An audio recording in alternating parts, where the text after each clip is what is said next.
और ईरान जंग ने यूरोप के सामने बड़ा संकट खड़ा कर दिया है, क्योंकि एक तरफ इस जंग में अमेरिका की साख को बड़ा झटका लगा है, तो वहीं दूसरी तरफ नेटो में दरार पड़ चुकी है।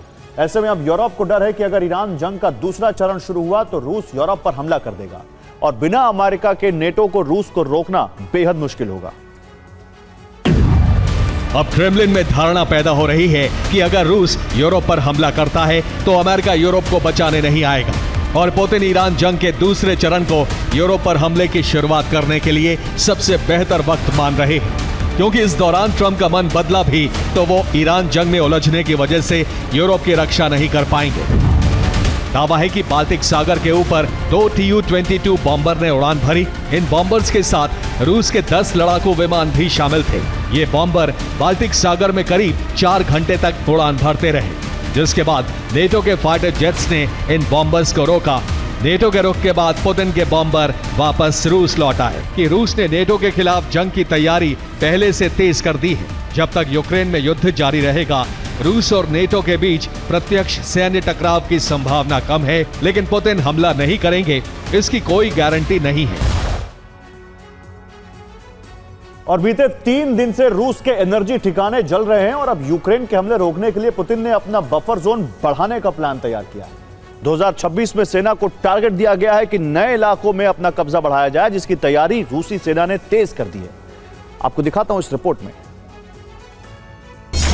पुतिन का विस्तार प्लान, यूक्रेन में नए बफर जोन की तैयारी।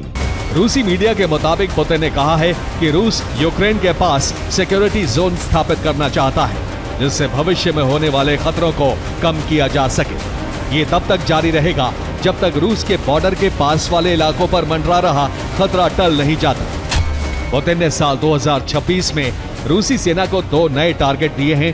सबसे पहला है रूस की पश्चिमी सीमा पर बफर जोन बनाने का लक्ष्य। रूस से सटे खेरसोन, ज़पोरिज़िया, डोनेस्क और लुहांस्क पर रूस का कब्जा है, लेकिन बफर जोन पूरा करने के लिए खार्किव, सूमी और चेर्निहिव के उन इलाकों पर कब्जा जरूरी है जो रूसी सीमा से सटे हैं। ऐसे में पुतिन ने 2026 के मध्य तक यहां रूसी झंडा लहराने का लक्ष्य दिया है, ताकि भविष्य में रूस की सुरक्षा के लिए बफर जोन बनाया जा सके। इसे हासिल करने के बाद दूसरे टारगेट पर काम शुरू होगा। पुतिन का प्लान नीप्रो, पोल्तावा और पूर्वी कीव पर कब्जे का है। यूक्रेन के ये सभी प्रांत नीप्रो नदी से सटे हैं। अगर रूस यहां कब्जा कर लेता है तो नीप्रो नदी के पूर्वी तट तक रूस का कब्जा हो जाएगा और इस पूरे इलाके को रूस एक बड़े बफर जोन की तरह इस्तेमाल करेगा। और देखिए, किम की परमाणु ताकत तेजी से बढ़ रही है और उत्तर कोरिया के एक नए परमाणु ठिकाने का पता चला है। दक्षिण कोरिया के मंत्री ने इसके बारे में दुनिया को बताया है, लेकिन इस खुफिया जानकारी के सामने आने के बाद ट्रंप नाराज हो गए। उत्तर कोरिया में 2 परमाणु ठिकाने पहले से हैं। पहले का नाम है योंगब्योन, दूसरा है कांगसोंग और अब उत्तर कोरिया के एक नए परमाणु ठिकाने का नाम है कुसोंग। उत्तर कोरिया का यह नया परमाणु केंद्र वैश्विक टेंशन का केंद्र बन गया है।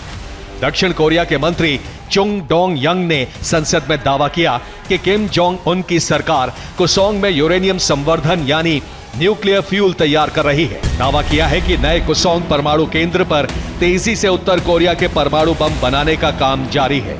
यहाँ यूरेनियम के एनरिचमेंट से लेकर सेंट्रीफ्यूज और न्यूक्लियर वॉरहेड तक बनाने की पूरी न्यूक्लियर चेन मौजूद है। अंतर्राष्ट्रीय परमाणु ऊर्जा एजेंसी के प्रमुख राफेल ग्रॉसी के मुताबिक उत्तर कोरिया के योंगब्योन रिएक्टर में तेजी से गतिविधियां बढ़ी हैं।